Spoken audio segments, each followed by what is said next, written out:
Students, आज का हमारा टॉपिक है oral leukoplakia. It is an important topic in oral medicine and oral pathology. Let's start. Introduction. Leukoplakia is a condition where thickened white patch form on the mucous membrane of your mouth and tongue. These patches cannot be scraped off and are typically painless. तो क्या है जो हमारा leukoplakia है वो हमारा white colour का thick patch होता है. जैसे आप यहाँ पे पिक्चर में देख पा रहे हो कि वाइट कलर का पैच है और प्लाक है, ठीक है, जो हमारी ओरल म्यूकोसा के ऊपर फॉर्म हो जाता है. और जब हम इसको स्क्रैप्ड ऑफ करने की कोशिश करेंगे, इसको हटाने की कोशिश करेंगे तो ये रिमूव नहीं होता और ये पेनलेस होता है. तो ल्यूकोप्लेकिया एक ऐसी कंडीशन है जहाँ पे हमारी ओरल म्यूकोसा के ऊपर वाइट पैच बन जाता है या हम वाइट प्लाक बोल सकते हैं. ये हमारी buccal mucosa, tongue, alveolar ridge, hard, soft palate, oral cavity में कहीं पे भी बन सकता है. और ये जो पैच होता है इसका कैरेक्टरिस्टिक फीचर होता है कि स्क्रैप्ड ऑफ नहीं होता. अगर आप उसको रिमूव करने की कोशिश करोगे तो रिमूव नहीं होगा, ठीक है. तो it is a non scrapable और ये पेनलेस होता है. Next, etiology of leukoplakia. Etiology क्या है? The common predisposing factor of leukoplakia are तो tobacco. It is used by large number of people in various forms such as smoking of cigar, BDs and pipes. All these type of tobacco habit lead to development of leukoplakia. तो क्या होता है कि हमारी बहुत सारी oral conditions ऐसी होती हैं जो हमारी टोबैको कंजप्शन की वजह से होती हैं. तो टोबैको हमारा कोज होता है ल्यूकोप्लेकिया का. टोबैको हम दो फॉर्म में ले सकते हैं, एक तो स्मोक फॉर्म और एक स्मोकलेस फॉर्म.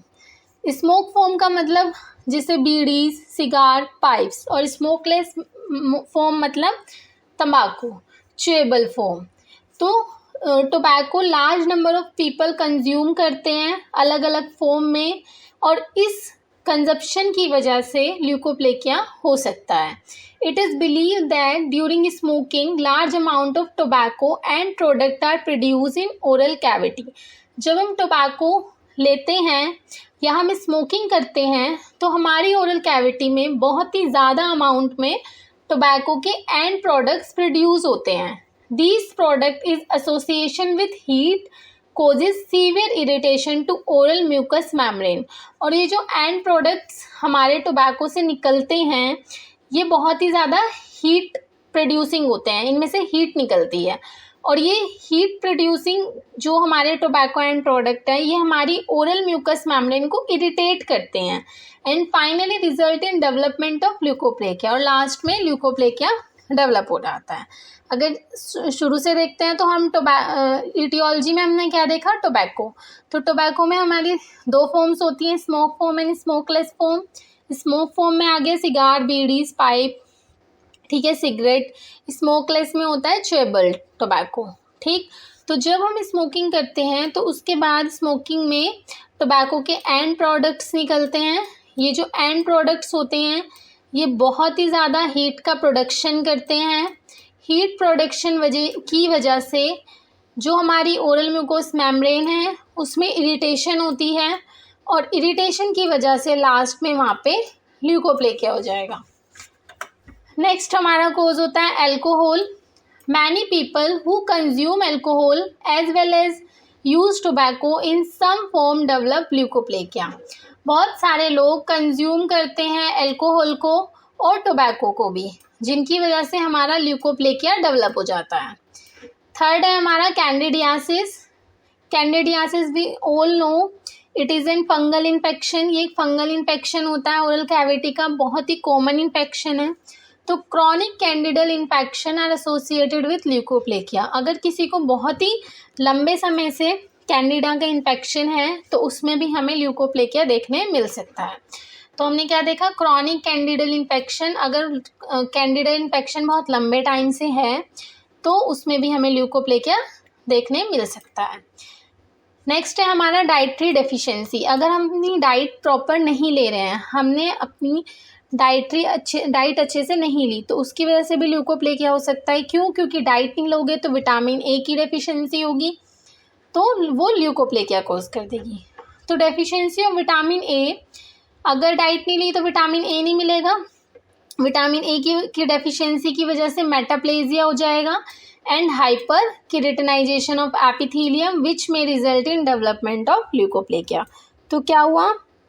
विटामिन ए की डेफिशिएंसी हुई, जिसकी वजह से एक हुआ मेटाप्लेजिया और दूसरा हमारा हाइपर केरेटिनाइजेशन, और लास्ट में ल्यूकोप्लेकिया हो गया। नेक्स्ट है सिफिलिस। सिफिलिस इन्फेक्शन में भी हमें ल्यूकोप्लेकिया देखने मिल सकता है, लेकिन it play very minor role. तो the syphilitic infection play minor role in causation of leukoplakia. Syphilitic infection की वजह से ल्यूकोप्लेकिया हो सकता है, लेकिन ये हमने बहुत ही माइनर केसेस में देखा है। नेक्स्ट है हार्मोनल इम्बैलेंस और dysfunction of both male and female sex hormones causes keratogenic changes in oral epithelium. These changes lead to the development of leukoplakia. तो अगर हमारा हार्मोन इम्बैलेंस है तो उसकी वजह से हमारे केराटोजेनिक चेंजेस आएंगे ओरल एपिथेलियम में और लास्ट में ल्यूकोप्लेकिया हो जाएगा। This is the sign and symptoms of hormonal imbalance कि अगर हमारी बॉडी में हार्मोनल इम्बैलेंस है तो हमें कैसे पता चल सकता है? अगर फ्रीक्वेंटली मूड स्विंग्स हो रहे हैं, एक्ने आ रहे हैं, इंसोम्निया, नींद नहीं आ रही है, वेट गेन, टायर्डनेस, तो ये सारे हमारे सिम्टम्स होते हैं। अब हमने इंट्रोडक्शन देख लिया ल्यूकोप्लेकिया का, एटियोलॉजी पढ़ ली है। नेक्स्ट हमारा आता है sign and symptoms and clinical features of leukoplakia. Usually the lesion occur in 4th, 5th, 6th and 7th decade of life. तो हमारा oral leukoplakia 4th, 5th, 6th and 7th decade of life में दिखता है। Buccal mucosa and commercial area are most frequently affected site.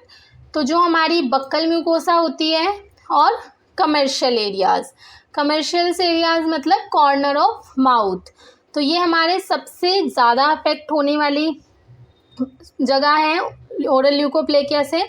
इसके अलावा alveolar ridge, tongue, lip, hard and soft palate पे भी leukoplakia दिखता है। Oral leukoplakia often present solitary और मल्टीपल वाइट पैचेस। तो हमारा जो ओरल ल्यूकोप्लेकिया है वो सॉलिटरी भी हो सकता है, मतलब सिर्फ एक ही पैच दिख सकता है, और बहुत सारे छोटे छोटे और बड़े और छोटे पैचेस भी दिख सकते हैं। तो सॉलिटरी मतलब 1 in number and multiple more than 1 in number. तो ये सॉलिटरी भी हो सकता है और मल्टीपल वाइट पैचेस भी दिख सकते हैं। Size of legion may vary from small well localized patch measuring few millimeter in diameter। तो जो लीजन के साइज होते हैं वो वेरी करते हैं अपने डायमीटर में। नेक्स्ट है लीजन इज वाइटिश और ग्रेइश और in some cases it is brownish colour in colour due to heavy use of tobacco. तो जो हमारा मेन कलर होता है ल्यूकोप्लेकिया का वो वाइट और ग्रे कलर का होता है, लेकिन कुछ पेशेंट में हमें ल्यूकोप्लेकिया ब्राउन कलर का भी दिखता है। तो ब्राउन ल्यूकोप्लेकिया कब होगा? अगर पेशेंट एक्सेसिव कंजप्शन कर रहा है टोबैको का, तो टोबैको के स्टेन्स वहाँ पे आ जाएंगे और कलर वो वाइट और ग्रे से ब्राउन हो जाएगा। तो इसलिए बोला है कि लीजन मेनली वाइट और ग्रे होता है, लेकिन कुछ केसेस में हमें ब्राउन येलो कलर का भी ल्यूकोप्लेकिया दिखता है स्टेन्स की वजह से। In most of the cases these lesions are asymptomatic. ज़्यादातर केसेस में हमारा ल्यूकोप्लेकिया एसिम्टोमेटिक होता है, मतलब कोई भी सिम्टम शो नहीं करेगा, पेन शो नहीं करेगा, बर्निंग सेंसेशन शो नहीं करेगा ज़्यादातर केसेस में। However in some cases they may cause pain, feeling of sickness and burning sensation. लेकिन कुछ केसेस में वो बर्निंग सेंसेशन, सिकनेस और पेन भी शो करता है। ये कुछ फोटोज़ हैं ओरल ल्यूकोप्लेकिया की, जैसे ये leukoplakia white and grey patch, this is the buccal mucosa oral commercial area leukoplakia. ये कॉर्नर ऑफ माउथ है, तो ये कमर्शियल एरिया का ल्यूकोप्लेकिया है। ये टंग पर ल्यूकोप्लेकिया है और ये भी टंग के वेंट्रल एंड लेटरल बॉर्डर्स पे। तो this is the form of leukoplakia. Diagnosis, हम डायग्नोज कैसे करेंगे leukoplakia? Diagnosis is based on the investigation, diagnosis base होता है इन्वेस्टिगेशन पे। Biopsy is the best method in making diagnosis, हम बायोप्सी हमारा बेस्ट मेथड होता है डायग्नोसिस के लिए। Both incisional excisional biopsy is done, हम यहाँ पे इंसिजनल और एक्सीजनल दोनों ही बायोप्सी करते हैं। हमने बायोप्सी के लेक्चर में बहुत डिटेल में बताया टाइप ऑफ बायोप्सी और उनके अंदर होता क्या है, लेकिन यहाँ पे सिर्फ मैं इतना बता देती हूँ, जो इंसिजनल बायोप्सी होता है उसमें क्या होगा, फॉर एग्जांपल ये आपका लीजन है, तो हमने लीजन का सिर्फ छोटा सा पार्ट रिमूव करेंगे, तो ये होता है हमारा इंसिजनल बायोप्सी। और एक्सीजनल बायोप्सी का मतलब क्या होता है कि हम पूरा लीजन को ही एक्साइज्ड कर देंगे, रिमूव कर देंगे, तो वो होता है हमारा एक्सीजनल बायोप्सी। तो या तो पूरा लीजन ही रिमूव कर लो, मतलब एक्सीजनल बायोप्सी, या फिर लीजन का कुछ पार्ट रिमूव करो, तो वो होता है हमारा इंसिजनल बायोप्सी। तो हम दोनों ही बायोप्सी कर सकते हैं। When histopathology of leukoplakia is to be done, it show following feature which help is making diagnosis. तो हम बायोप्सी कर क्यों रहे हैं? हम हिस्टोपैथोलॉजिकल एग्जामिनेशन करना चाहते हैं टिश्यू का, इसलिए हम बायोप्सी करते हैं। क्या होता है, हमने यहाँ से टिश्यू रिमूव करा बायोप्सी के थ्रू, फिर हमने इस टिश्यू को जो हमने रिमूव किया है उसे छोटे छोटे पोर्शन में कट करके स्मीयर बनाएंगे, फिर हम स्मीयर को स्टेन करते हैं। स्टेन करने का मतलब कलर देते हैं, ताकि हमें इजीली सब चीज़ें विजिबल हो जाएं, सारी सेल्स विजिबल हो। और स्टेन करने के बाद हम माइक्रोस्कोप के अंदर देख लेते हैं कि कौन कौन सी सेल्स प्रेजेंट हैं, और यहाँ पे हम अपना फाइनल डायग्नोसिस दे देते हैं। तो कहाँ से शुरू किया हमने? बायोप्सी ली, आइदर इंसिजनल बायोप्सी और एक्सीजनल बायोप्सी। उसके बाद हमने अपने टिश्यू को कट किया छोटे छोटे सेक्शन में, हमने स्मीयर बनाई, स्लाइड्स बनाई। स्लाइड्स बनाने के बाद हमने अपनी स्लाइड्स को स्टेन किया, स्टेन करने के बाद हमने उनको माइक्रोस्कोप के अंदर एग्जामिन किया। लास्ट में जो भी हमने सेल्स देखी अपने टिश्यू में, उसके बेसिस पे हमने अपना फाइनल डायग्नोसिस दे दिया। तो ये हमारा पूरा प्रोसीजर कहलाता है हिस्टोपैथोलॉजिकल एग्जामिनेशन। तो जब भी ल्यूकोप्लेकिया होगा तो हमारा हिस्टोपैथोलॉजिकल एग्जामिनेशन में ये 5 साइंस शो होंगे, ये 5 फीचर होंगे। तो उसमें क्या है? Presence of hyperplasia. हाइपरप्लेजिया का मतलब क्या होता है कि सेल्स अपना नंबर बढ़ा लेती हैं। तो हमें क्या दिखेगा, जो हमारा ल्यूकोप्लेकिया वाला टिश्यू है, जब हम उसको माइक्रोस्कोप के अंदर देखेंगे तो उसमें हमें हाइपरप्लेजिया दिखेगा, मतलब उसकी सेल्स अपना नंबर बढ़ा रही होंगी। एट्रोफी ऑफ एपिथेलियम, एट्रोफी का मतलब होता है कम होना, ठीक है। तो हमारा जो लीजन है उसमें जो एपिथेलियम होगी वो कम हो जाएगी, तो ये होता है atrophy of epithelium. Acanthosis is present, acanthosis देखने मिलेगा। बेसल सेल हाइपरप्लेजिया हो जाएगा। बेसल सेल हाइपरप्लेजिया का मतलब क्या होता है? बेसल में जो सबसे नीचे वाली बेसल सेल्स होंगी उनमें हाइपरप्लेजिया हो जाएगा, वो वाली सेल्स अपना नंबर बढ़ाएंगी। प्रेजेंस ऑफ एपिथेलियल डिस्प्लेजिया, ठीक है, एपिथेलियल डिस्प्लेजिया होगा, मतलब अबनॉर्मल सेल्स ग्रोथ। डिस्प्लेजिया का मतलब होता है अबनॉर्मल सेल्स ग्रोथ। तो हमने डायग्नोसिस में क्या देखा? सबसे पहले हमने बायोप्सी ली। बायोप्सी में हमारे पास 2 ऑप्शन थे, इंसिजनल एक्सीजनल। बायोप्सी लेने के बाद हमने हिस्टोपैथोलॉजिकल एग्जामिनेशन किया। अगर ल्यूकोप्लेकिया है तो हमें क्या दिखेगा कि वहाँ पे हाइपरप्लेजिया प्रेजेंट होगा, मतलब सेल्स अपना नंबर बढ़ा रही होंगी। एपिथेलियम सेल्स की एट्रोफी होगी, एकेंथोसिस प्रेजेंट होगा, बेसल सेल हाइपरप्लेजिया होगा और एपिथेलियल डिस्प्लेजिया होगा। नेक्स्ट हमारा आया डिफरेंशियल डायग्नोसिस, कि हम किस से डिफरेंशियल, इसका डिफरेंशियल डायग्नोसिस क्या है। तो सबसे पहला आया lichen planus, distinguished by frequent occurrence of multiple lesion and presence of Wickham striae. अगर लाइकन प्लैनस होगा तो हमें मल्टीपल लीजन्स देखने मिलते हैं, ठीक है, और हमें विकम स्टायर्स देखने मिलते हैं। विकम स्टायर्स का मतलब क्या होता है? It is a characteristic features of lichen planus.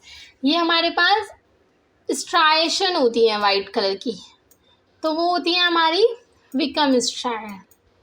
Shoe Lay's like striation, तो ये हमारा लाइकन प्लैनस का फीचर होता है। लेकिन ये हमारी विकम स्ट्रायर या लेस फोम जो होती है वो हमारी एब्सेंट होती है इन ल्यूकोप्लेकिया। नेक्स्ट है syphilitic mucous patch, feature such as split papules are present. अगर सिप्लेटिक होगा तो वहाँ पे पैप्यूल्स होंगे, ठीक है, और वो स्प्लिट होते हैं। नेक्स्ट है हमारा lupus erythematosus, central atrophic area with small white dot and slightly elevated border. तो ल्यूपस इरिथेमेटस में क्या होता है कि हमारा एट्रोफिक एरिया होता है सेंटर में। एट्रोफिक का मतलब यहाँ पे सेल्स कम है, सेल्स की कमी होती जा रही है, तो सेंटर में हमें एट्रोफिक एरिया दिखेगा। उसके बाद उस सेंट्रल एट्रोफिक एरिया के बीच में हमें छोटा सा स्मॉल वाइट एरिया दिखेगा और इसके जो बॉर्डर होंगे वो एलिवेटेड होंगे। नेक्स्ट है सोरियासिस। सोरियासिस में हमें एस्पिड साइंस पॉजिटिव दिखता है। इसका मतलब क्या होता है कि सोरियासिस जो होती है वो हमारी स्किन और ऑयल म्यूकोसा की कंडीशन होती है। तो सोरियासिस में क्या होगा कि स्किन के नीचे पिन पॉइंट ब्लीडिंग दिखती है आपको। जब आप सोरियासिस देखते हो तो उसमें आपको पिन पॉइंट ब्लीडिंग शो होती है स्किन के नीचे, तो उसको हम बोलते हैं एस्पिड साइन प्रेजेंट पॉजिटिव। तो ये साइन जो होता है वो हमारा ल्यूकोप्लेकिया में एब्सेंट होता है। नेक्स्ट आया prognosis. Prognosis is quite fair, ठीक है। Rate of regression is higher when tobacco habit is discontinued. Next है treatment. Removal of etiological factor may lead to the reversal और एलिमिनेशन ऑफ डिसीज। तो अगर हम etiological फैक्टर को remove करते हैं, कौन से etiological फैक्टर थे? टोबैको, अल्कोहल, हार्मोनल डिसबैलेंस और डाइट कंजप्शन। अगर हम इन सब चीज़ों को रिमूव कर देंगे तो हमारा ल्यूकोप्लेकिया रिवर्स भी हो सकता है और पूरी तरह एलिमिनेट भी हो सकता है। उसके अलावा हमारे पास कंजर्वेटिव ट्रीटमेंट है। कंजर्वेटिव ट्रीटमेंट में हम vitamin therapy is given to patient. हम पेशेंट को विटामिन थेरेपी देंगे। Vitamin A should be given to apply topically. हमें विटामिन ए की टैबलेट्स भी देनी है पेशेंट को और विटामिन ए हमें टॉपिकली अप्लाई भी कराना है पेशेंट को। Along with vitamin A, vitamin E should be given. This lead to inhibit metabolic degeneration. तो हम विटामिन ए के साथ विटामिन ई भी दे सकते हैं, इससे हमारा मेटाबॉलिक डिजेनरेशन इनहिबिट हो जाएगा। Nystatin therapy is given to eliminate candida infection. हमने एटियोलॉजी में पढ़ा था कि कैंडिडा इन्फेक्शन के केसेस में भी हमें ल्यूकोप्लेकिया देखने मिलता है। तो अगर हमारा ल्यूकोप्लेकिया और कैंडिडा इन्फेक्शन साथ में है तो हमें उस केस में नाइस्टेटिन थेरेपी देनी पड़ेगी। क्यों? क्योंकि नाइस्टेटिन यूज़ करते हैं हम फंगल इन्फेक्शन के लिए। तो हम नाइस्टेटिन थेरेपी कब देंगे? जब हमारे पेशेंट में कैंडिडल इन्फेक्शन और ल्यूकोप्लेकिया साथ में होते हैं। Vitamin B complex can be given as supplemental therapy. हम विटामिन बी कॉम्प्लेक्स भी दे सकते हैं पेशेंट को सप्लीमेंटल थेरेपी के तौर पे। उसके अलावा हम पेशेंट को सजेस्ट कर सकते हैं कि आप इन फूड्स का कंजप्शन करें जो rich in vitamin A, E and B है। जैसे हम बोल सकते हैं cheese, egg, fish, these all are rich in vitamin A, these all are rich in vitamin E. तो हम पेशेंट को बोलेंगे कि आप विटामिन ए, ई और बी से रिच फूड का कंजप्शन करो। तो ये हमारा हो गया कंजर्वेटिव ट्रीटमेंट। नेक्स्ट आया हमारा surgical treatment. Incision is made around the lesion including the safe margin. तो सर्जिकल ट्रीटमेंट में हम क्या करेंगे? हम इंसिजन देते हैं। इंसिजन में हम क्या करेंगे? हम अपनी नॉर्मल स्किन को भी इन्वॉल्व करेंगे। जैसे फॉर एग्जांपल ये हमारा लीजन है, तो हमने क्या किया, ये हमारी नॉर्मल स्किन है, तो हमने अपनी नॉर्मल स्किन को, नॉर्मल स्किन के मार्जिन को इन्वॉल्व करते हुए इंसिजन दिया लाइक दिस। फिर आपने नेक्स्ट में क्या देखा कि जब हमने इंसिजन दे के रिमूव किया तो आप बहुत इजीली देख पा रहे होगे कि हमने थोड़ा मार्जिन नॉर्मल टिश्यू का लिया है। तो इसने यहाँ पे यही बताया कि incision is made around the lesion. हम लीजन के चारों तरफ इंसिजन बनाते हैं, इंक्लूडिंग द सेफ मार्जिन। हम उसमें सेफ मार्जिन को इंक्लूड करते हैं, जैसे कि मैंने यहाँ पे सेफ मार्जिन इंक्लूड करे हैं।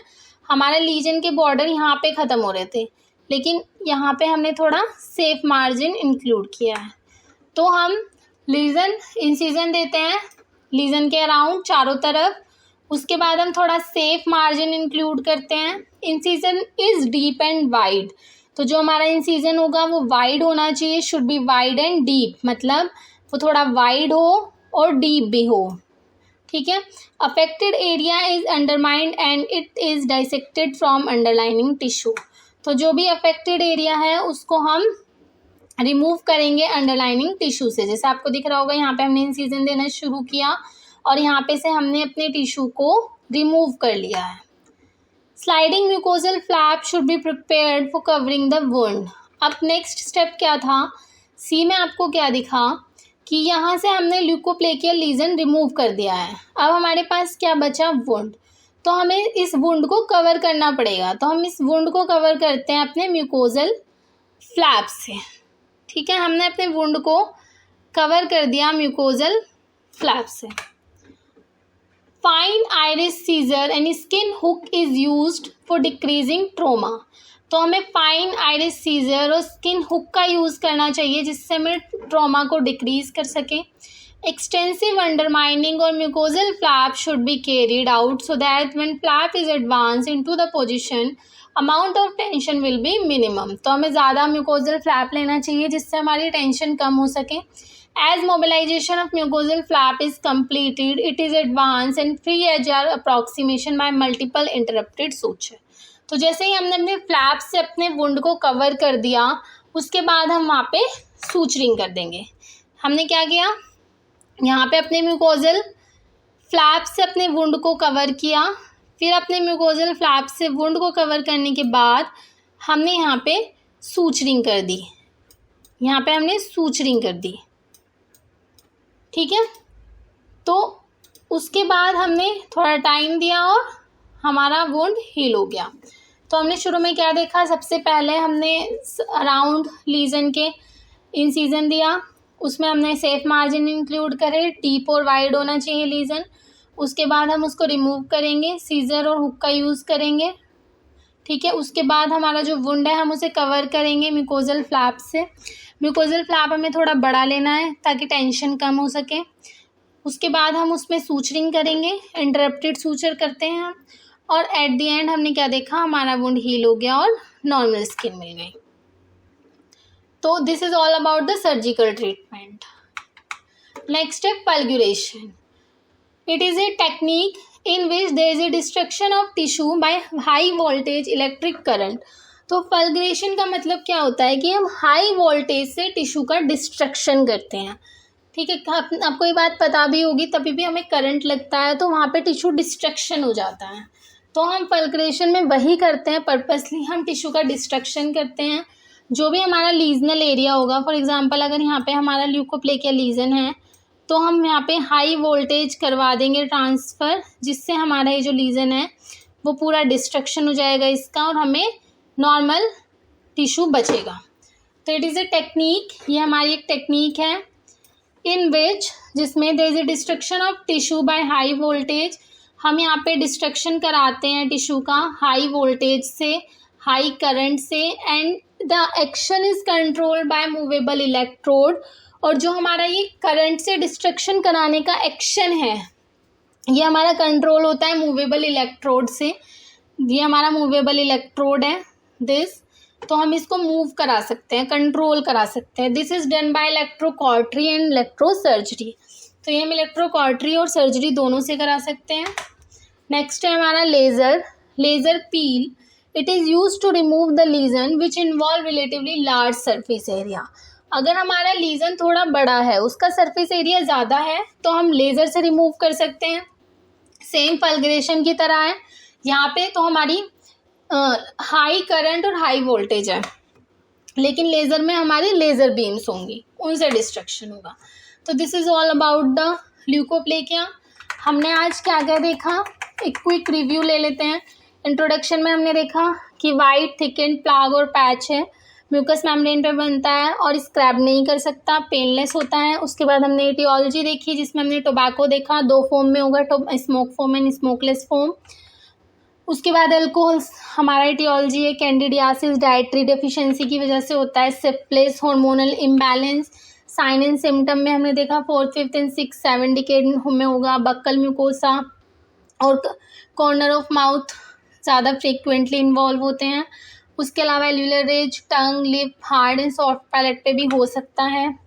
जो हमारा लीजन होता है वो मेनली वाइट और ग्रे होता है, लेकिन ब्राउन भी दिखता है कुछ केसेस में। एसिम्प्टोमेटिक होगा, लेकिन कुछ केसेस में pain, sickness and burning sensation दिखती हैं। डायग्नोसिस में हम बायोप्सी कर सकते हैं, इंसिजनल, एक्सिजनल। उसके बाद हम हिस्टोपैथोलॉजिकल एग्जामिनेशन करेंगे, हमें फिर कुछ फीचर्स दिखते हैं जो हमारे एसोसिएटेड कर जाते हैं ल्यूकोप्लेकिया से। डिफरेंशियल डायग्नोसिस होता है हमारा lichen planus, syphilitic mucous patches, lupus erythematosus, psoriasis. Prognosis fair होती है। उसके बाद ट्रीटमेंट में सबसे पहले हमें अपनी एटियोलॉजी रिमूव करनी है। नेक्स्ट हमारा कंजर्वेटिव ट्रीटमेंट है, जिसमें हमें विटामिन ए और ई देना है। विटामिन ए हम टैबलेट्स भी देंगे और टॉपिकल भी देंगे। उसके अलावा अगर कैंडिडल इन्फेक्शन है तो नाइस्टेटिन देंगे, और हम vitamin B as a supplemental दे सकते हैं। सर्जिकल ट्रीटमेंट में हम इंसीजन देंगे लीजन के अराउंड, थोड़ा सेफ मार्जिन इंक्लूड करेंगे। जो हमारा इंसीजन होगा वो डीप और वाइड होना चाहिए। उसके बाद हम अपने टिश्यू को रिमूव करेंगे वहाँ से, फिर हम उसे फ्लैप से कवर करेंगे। फ्लैप से कवर करने के बाद हम वहाँ पे सूचरिंग करते हैं, इंटरप्टेड सूचरिंग, और लास्ट में वो एरिया हील हो जाता है। फल्ग्रेशन ट्रीटमेंट होता है। फल्ग्रेशन में हम high current and high voltage का यूज़ करेंगे, टिश्यू का डिस्ट्रक्शन करते हैं। ये हम इलेक्ट्रोकॉर्टरी और सर्जरी के थ्रू करते हैं। लेज़र हम कर सकते हैं, अगर हमारा लीजन का सरफेस एरिया बड़ा है तो हम लेज़र चूज़ कर सकते हैं। तो this is all about the leukoplakia. अगर मेरी वीडियो पसंद आई हो, प्लीज़ लाइक, शेयर और सब्सक्राइब करना। It's really motivated me.